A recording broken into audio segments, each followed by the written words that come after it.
كلنا عارفين ان جراهام بيل هو المخترع للتليفون. طب ما تيجي اقولك مين المخترع الحقيقي. المخترع الحقيقي للتليفون هو أنطونيو ميوتشي. اتولد سنة 1808 في مدينة فلورنسا، ودرس التصميم والهندسة الميكانيكية. وفي سنة 1830 اشتغل ميوتشي مصمم وفني في أوبرا مشهورة.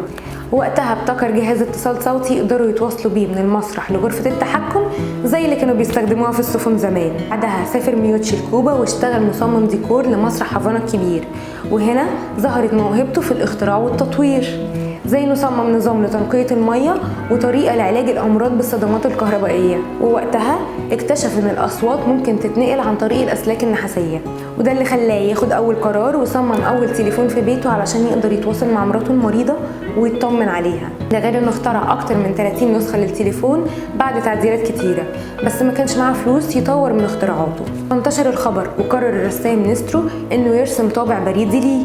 وفي يوم من الايام اتفاجئ ميوتشي بعنوان كبير في جريدة عن اختراع تليفون جراهام بيل.